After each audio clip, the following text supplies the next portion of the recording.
가진 것이 없이 미국으로 건너와 불과 20살의 나이에 인기 있는 작가가 되었고 미국에서 유명한 여성 잡지 레이디스 홈 저널의 편집장이 된 에드워드 윌리엄 보크의 이야기입니다. 그는 네덜란드 가난한 가정에서 태어났습니다. 그래서 6살에 미국에 이민을 왔는데 고향을 떠나기 전 할아버지가 해준 충고가 있었습니다. 할아버지가 이렇게 말합니다. 나는 내게 일러주고 싶은 말 한마디가 있다. 이제부터 너는 어디로 가든지 내가 그곳에 있기 때문에 그곳이 무슨 모양이라도 보다 더 나아지게 하기를 힘써라. 이 말을 들었습니다. 그는 처음 미국의 보스턴시 한 모퉁이에서 신문을 팔게 되었을 때도 할아버지의 충고를 새겨두고 있었습니다. 신문을 사온 손님들이 더러운 길거리에 불쾌하지 않도록 쓰레기와 담배꽁초 등을 줍고 매일 깨끗이 청소했습니다. 그리고 신문을 사오는 모든 사람들이 보고 싶은 신문이 없어서 실망하지 않도록 매일 모든 신문을 제 시간에 가져다 주었습니다. 그래서 누구나 원하는 신문을 바로 볼 수 있도록 했다는 것입니다. 할아버지의 충고를 성실히 지킨 그는 친절하고 신뢰성을 지키며 성장했습니다. 그 후에 출판사에 취직하여 일하게 되면서 자신의 주변을 좋게 만드는 일을 게을리하지 않았다는 겁니다. 덕분에 그의 주변에는 좋은 사람들이 넘쳐났고 결국 미국의 최고의 언론인으로 지금까지 존경을 받고 있다라고 하는 겁니다.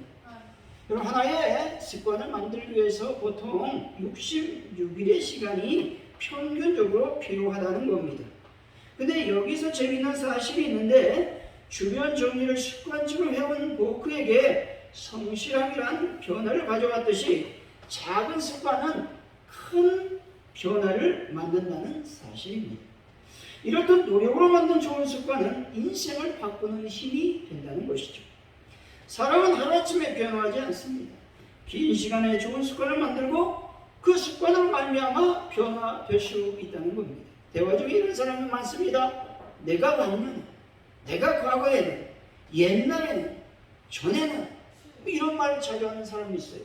이런 사람은 어떤 사람입니까? 과거에 머물러 있는 사람인 것이죠. 이런 사람은 결코 변화를 체험할 수가 없다는 것입니다. 하지만 이렇게 말하는 사람이 있습니다. 앞으로 더 잘 될 거야. 다음에 성공할 거야. 괜찮아. 라고 말하는 사람이 있는데 이런 사람은 미래를 준비하는 사람이고 변화될 수 있으며 성공할 수 있는 사람인 것입니다. 누구든지 과거에 사로잡히면 반드시 원망과 불평이 나온다는 겁니다. 과거를 우리가 생각할 때 좋은 것들을 생각하죠. 근데 현재는 좋은 것들이 일어나지 않기 때문에 원망과 불평을 하게 된다는 겁니다. 이런 사람은 윗사람들에게 대들고 불평합니다. 그리고 자기가 제일이라고 하고 상대방은 모두 다 틀렸다고 말합니다. 내 방법이 옳다고 말한다라고 하는 것입니다. 갈라디아서 2장 20절이죠. 내가 그리스도와 함께 십자가에 못 박혔나니 그런즉 이제 내가 사는 것이 아니고 오직 내 안에 그리스도께서 사시는 것이라. 이제 내가 육체 가운데 사는 것은 나를 사랑하사 나를 위하여 자기 자신을 버리신 하나님의 아들을 믿는 믿음 안에서 사는 것이라 말씀합니다. 바울은 자신의 변화된 삶의 근거를 어디에 두었습니까? 예수님과 함께 십자가에 못 박혔기 때문이라고 말하고 있습니다. 바울이 예수와 함께 죽었다라는 고백은 자신의 과거의 모든 삶과 사상을 부정하는 것이고 새로운 삶을 향해 전환을 선포한다는 겁니다.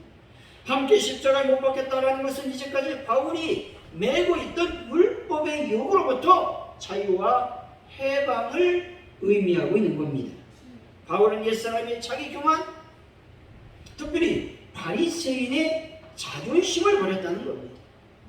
이것이 바로 패배감과 고통을 주었지만 이제는 그리스도 안에서 자유와 평화를 얻게 되었다라고 하는 겁니다. 변화된 사람 바울처럼 옛 자아의 교만, 자존심, 또 옛사람의 습관과 사고를 십자가에 못 박고 이제는 예수 그리스도 안에 사는 사람들이 되시기를 바랍니다. 아멘. 사랑하는 성도 여러분, 예수님 안에서 새로운 삶을 선포하고 옛 습관에서 벗어나 새로운 미래를 향해 전진하는 분들이 다 되시기를 예수 이름으로 간절히 축원드립니다. 아멘. 오늘 본문은 야곱이 드디어 형 에서를 만나기 전에 야복 강가에 홀로서 있는 것이죠. 이것은 야곱의 파란만장한 생애에 있어서 가장 극적인 전환을 가져오는 사건인 것입니다. 야복 나루에서 하나님과 씨름하여 이기게 됩니다. 그래서 이스라엘이라고 하는 새로운 이름을 얻게 되었다는 것이죠. 그리고 이것은 야곱에게 단순히 이름을 바꾸는 정도가 아니라 하나님 안에서 승리와 축복이 가득 찬 삶으로 변화하는 결과를 가져다 주었다라는 것입니다. 야곱은 절망과 위기의 순간에서 하나님과 씨름하는 사건을 통해서 승리자로 변화했다라고 하는 겁니다. 오늘 본문을 통해서 분이엘의 아침이라는 제목으로 어떻게 하면 어둠을 지나 아침을 맞이하는 변화를 경험할 수 있는지 하나님의 은혜를 나누도록 하겠습니다. 첫째로 인본주의적 생각과 행동을 버려야 된다는 것이죠. 22절, 23절이죠. 한번 읽어봅니다. 시작. 밤에 일어나 두 아내와 두 여종과 11 아들을 인도하여 야복 나루를 건넜으니 그들을 인도하여 시내를 건너가게 하여 그의 소도 건너가게 하고. 아멘. 야곱은 밤에 일어났습니다. 그리고 마지막으로 아내와 여종 아들들을 그 소유와 함께 야복 나루를 건너게 했다라는 겁니다. 그런데 야곱은 철저히 인간적인 생각으로 이렇게 했다라고 하는 겁니다. 다시 말해 야곱은 오늘 본문 앞에서 에서를 위해서 그 소유 중에서 예물을 준비하는 것을 보게 됩니다. 32장 13절이죠. 야곱이 거기서 밤을 지내고 그 소유 중에서 형 에서를 위하여 예물을 택하나 말씀합니다. 에서를 위해서 예물을 택하는 것은 형 에서의 마음을 얻기 위한 것이었다는 것이죠. 18절은 이렇게 말씀하죠. 대답하기를 주의 종 야곱이 것이요 자기 주 에서에게를 보내는 예물이요 야곱도 우리 뒤에 있다 우리 뒤에 있나이다 하라 하고 말씀합니다. 많은 짐승을 각각대로 나누어 종들의 손에 맡기고 종들을 먼저 야복 나루를 건너가게 하고 예수를 만나면 예물을 바치라고 말합니다. 그리고 이렇게 말하라고 합니다. 야곱이 뒤에 있습니다 라고 말을 하라고 한다는 겁니다. 이런 야곱의 행동은 사람의 마음을 얻기 위한 인간적인 방법이라고 말할 수가 있는 것입니다. 야곱은 과거에 자신이 지은 죄에 대해서 진심으로 용서를 구하지 않고 예물을 보내어 형 에서의 감정을 풀려고 했다는 것입니다. 다시 말해 야곱은 사람의 감정이나 관계까지도 물질로 해결하려는 잘못된 방법을 취하고 있다는 겁니다. 현 시대는요, 돈이면 다 된다고 생각합니다.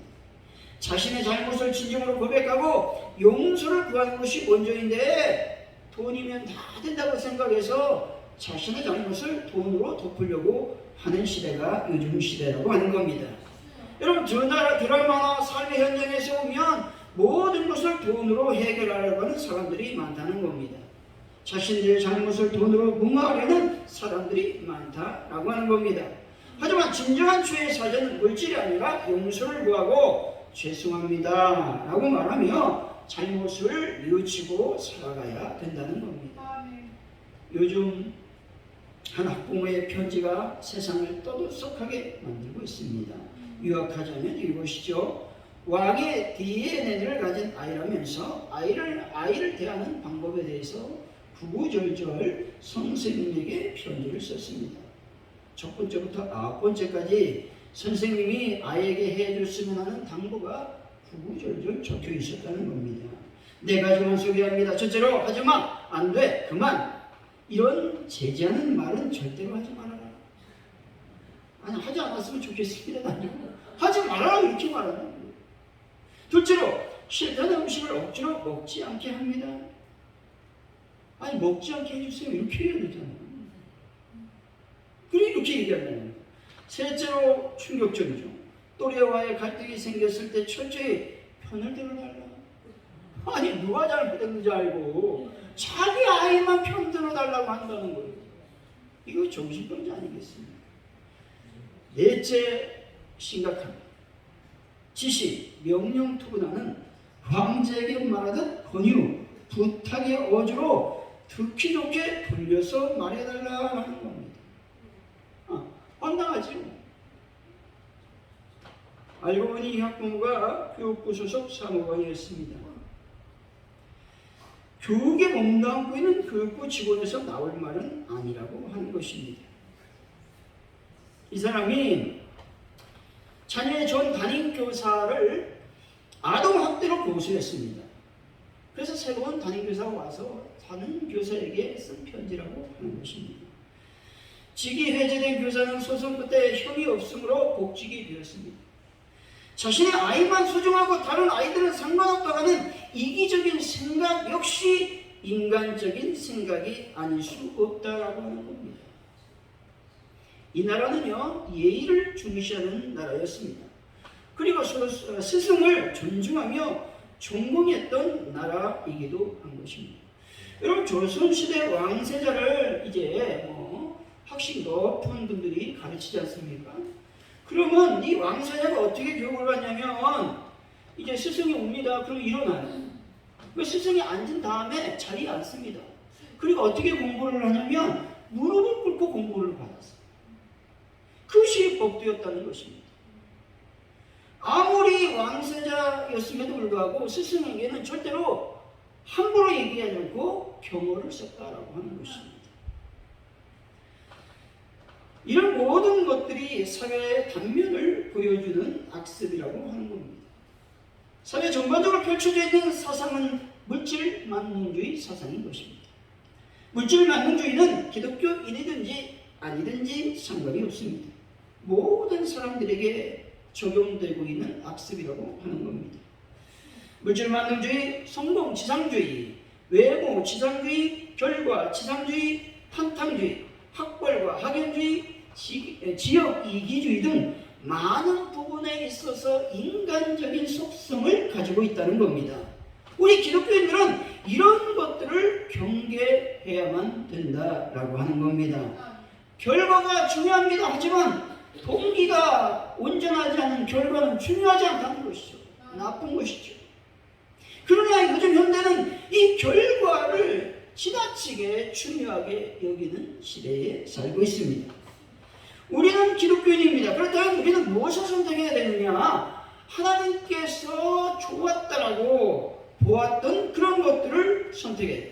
하나님이 보시기에 좋았던 것들을 선택해야만 된다라고 하는 것입니다. 천지만물을 창조하실 때 하나님은 이렇게 말씀하셨습니다. 창세기 1장 4절의 말씀이죠. 빛이 하나님이 보시기에 좋았더라. 하나님의 빛과 어둠을 나누사 말씀합니다. 빛을 창조하실 때, 빛과 어둠을 나누실 때에도, 1월 성신을 만드실 때에도, 식물과 동물과 조류와 어류를 창조하실 때에도 하나님께서 어떻게 말씀하셨느냐? 보시기에 좋았다 말씀하셨습니다. 하나님께서 모든 것을 창조하셨는데 좋은 것들을 창조하셨다라고 하는 겁니다. 때문에 예수 믿는 사람들은 역시 좋은 것, 하나님의 것들을 추구하며 하나님의 선한 것들을 강구하는 삶을 살아야 된다라고 하는 것입니다. 신앙생활 할 때도 인간적인 생각, 인본주의적인 행동을 버리고 오직 하나님의 관점으로 살아가야만 하는 것입니다. 어려움과 난관에 부딪혔을 때, 또 시험과 문제가 닥쳤을 때 인간적인 생각으로 해결하려고 하는 것이 아니라 오직 하나님의 방법으로 해결해야만 되는 것입니다. 사랑하는 성도 여러분, 오직 인본주의적 생각과 행동을 버리고 오직 하나님의 선한 방법대로 살아서 새로운 분이엘의 아침을 경험하는 분들이 다 되시기를 예수 이름으로 간절히 축원드립니다. 둘째로, 성찰의 시간을 가져야 새로운 아침을 여러분이 경험할 수 있다는 것입니다. 24절이죠. 한번 읽어봅니다. 시작. 야곱 홀로 남았더니 어떤 사람이 날이 새도록 야곱과 씨름하다가. 아멘. 야곱이 홀로 남았다는 것입니다. 곧바로 어떤 사람이 야곱과 씨름하지 않았을 것입니다. 이 천사와 야곱이 씨름하기 전까지의 그 많은 시간이 있었을 것이라는 것이죠. 그동안 야곱은 침묵하며 홀로 자신의 삶을 돌아보았을 것입니다. 여러분, 삶은요 끊임없이 변화하게 됩니다. 우리는 그 삶 속에서 많은 경험과 시련을 겪게 된다는 것입니다. 주변의 환경, 사람들과의 관계, 자기 내면까지 모든 것이 영향을 받아서 우리의 삶은 끊임없는 도전과 선택의 연속이라고 하는 사실입니다. 그런데 이런 미묘한 시기와 상황을 극복하고 자신의 성장을 이루기 위해서는 주기적으로 예수 그리스도 안에서 성찰을 해야만 된다는 겁니다. 주기적인 성찰은 우리에게 필요한 진실을 찾게 해준다는 겁니다. 그리고 우리가 무엇을 원하는지, 무엇을 중요하게 여기는지를 재인식하게 만든다는 겁니다. 그리고 성찰은 우리의 행동과 행태를 분석하게 만들고 자기 개선을 이루는 데 도움을 준다는 겁니다.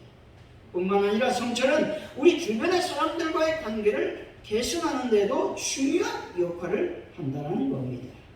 그리고 성찰은 우리의 정신적인 안녕에도 긍정적인 영향을 미치고 우리의 목표를 달성하는 데에도 도움을 준다라고 하는 것입니다.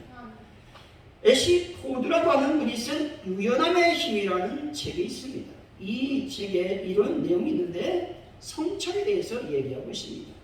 이 책에서 성찰은 거대하고 화려한 것이 아니라고 말하고 있습니다.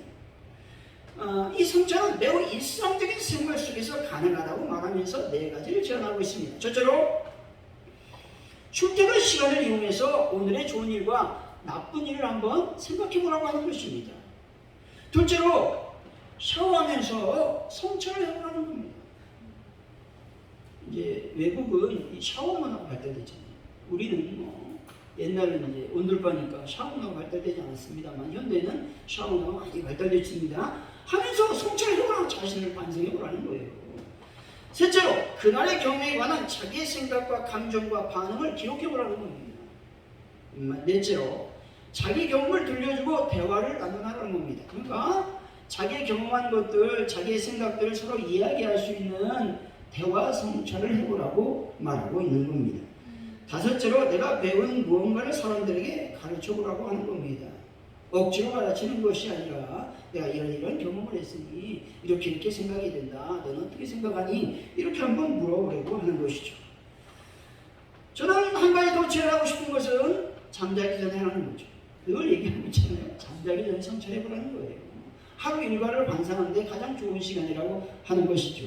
TV 보다가 주무시지 마시고 어떻게 해요? 노트를 옆에 놓고 한번 성찰해보는 것입니다. 삶 속에서 성찰하는 것은 어찌 보면 삶 속에서의 예배라고 말할 수가 있는 겁니다. 삶 속에서 예배가 되어지지 않으니 바리새인적인 형식적 신앙에 머물게 된다는 겁니다. 자신을 조절하지 못하여 원망과 불평으로 혈기를 부리는 혈기 신앙에 빠질 수밖에 없다는 겁니다. 세상에 실수하지 않는 사람이 없습니다. 신앙도 마찬가지요.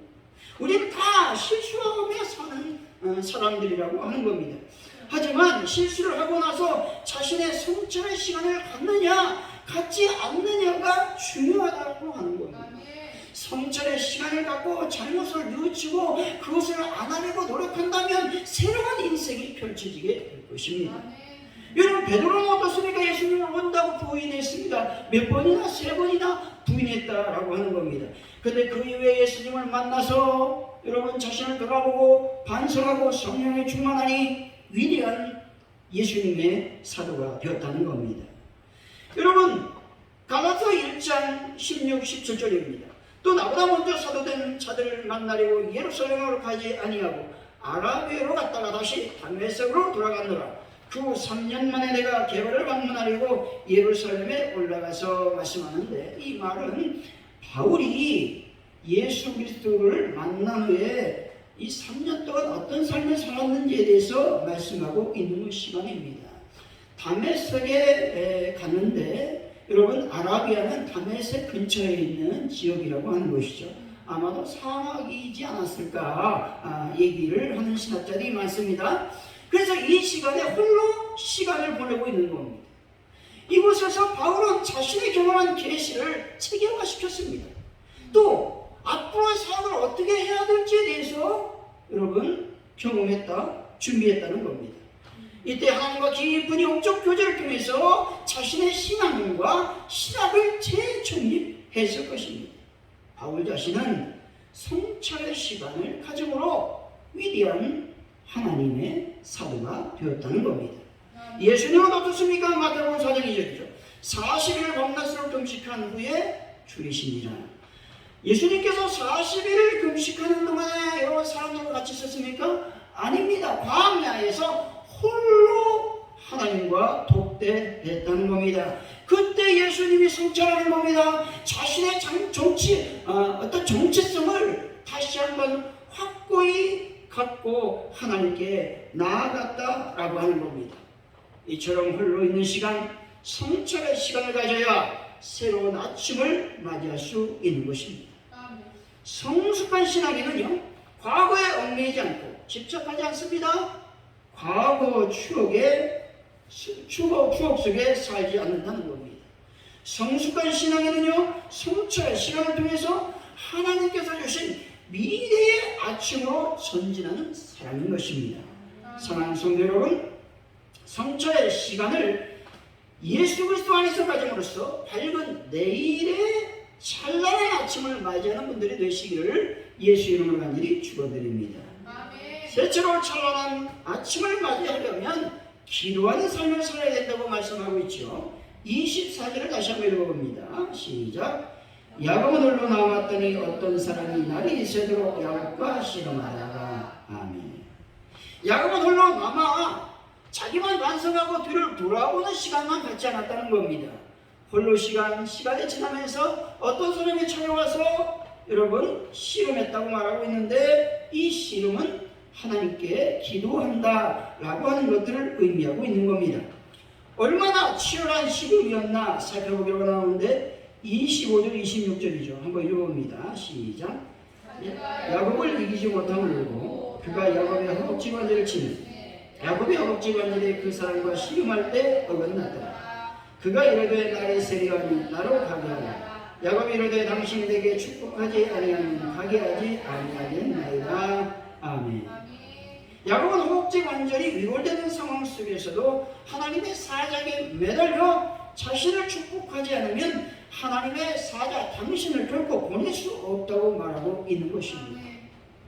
야곱은 자신과 비교할 수 없을 정도로 강한 하나님의 사자와 그것도 허벅지 관절을 다쳐가면서 굉장히 고통스러운 상황 속에서도 날이 셀 때까지 포기하지 않았다는 겁니다. 그리고 하나님의 사자에게 매달려 자신을 축복해 달라고 기도하고 있는 것입니다. 야곱의 기도는 어떤 기도입니까? 끈질긴 기도라고 말할 수 있습니다. 생명을 걸고 하는 기도라고 말할 수 있는 것입니다. 예레미야 29장 13절이죠. 너희는 온 마음으로 나를 구하는 날을 찾을 것이요 나를 만나리라 말씀합니다. 여러분, 온 마음으로 생명을 걸고 기도하시기 바랍니다. 그러면 반드시 하나님을 만날 것입니다. 반드시 하나님은 나의 기도를 응답해 주실 것입니다. 누가복음 18장 7절의 말씀이죠. 하물며 하나님께서 그 밤낮 부르짖는 택한 자들의 원한을 풀어주지 아니하시겠느냐, 그들에게 오래 참으시겠느냐 말씀합니다. 여러분, 몇 분만 기도하지 마시기 바랍니다. 몇 시간만 부르짖지 마시고 어떻게 밤낮 부르짖어 기도하는 분들이 되시기 바랍니다. 그러면 반드시 천지를 창조하신 하나님께서 나의 기도를 응답하여 나를 축복의 사람으로 만들어 주실 것입니다. 지금 삶에 만족하지 말고 더 큰 축복의 사람이 되기 위해서 여러분 기도하시기 바랍니다. 하나님께 기도할 때 열심히 인내하며 간절하게 기도해야 된다는 겁니다.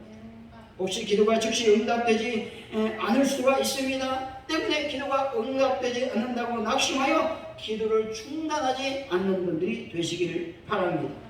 언약에 진실하시고 자신을 찾는 자를 결코 외면하지 않으시는 하나님을 믿고 인내하며 기도함으로 응답의 축복을 받는 분들이 되시기 바랍니다. 28절이죠. 한번 읽어봅니다. 시작. 그가 이르되 내 이름을 다시는 야곱이라 부를 것이 아니요 이스라엘이라 부를 것이니 이는 내가 하나님과 및 사람과 겨루어 이겼음이니라. 아멘. 우리가 기도할 때 하나님은 이스라엘이라고 하는 축복의 사람, 변화의 사람으로 만들어 주심을 여러분은 믿으시기 바랍니다. 결론적으로 분이엘의 아침을 경험하려면 먼저 인본적인 생각을 버리고 홀로 성찰의 시간을 가져야 되는 겁니다. 그리고 기도함으로 하나님을 만나야 되는 것이죠. 사랑하는 성도 여러분, 성찰과 기도의 시간을 통해 하나님의 보호하심, 인도하심으로 말미암아 찬란한 새 아침을 경험하는 분들이 다 되시기를 예수 이름으로 간절히 축원드립니다. 기도합니다. 하나님 아버지 감사합니다. 오늘도 귀한 주의 말씀을 주셨사오니 우리가 날마다 분이엘의 아침을 경험하는 자들이 되기를 원합니다. 하나님 아버지 성찰의 시간을 갖고 특별히 인본적인 생각을 버리고 오직 하나님께 기도함으로 하나님의 찬란한 새 아침을 경험하는 자들이 다 될 수 있도록 인도하여 주옵소서. 감사합니다. 예수님의 이름으로 기도하옵나이다. 아멘.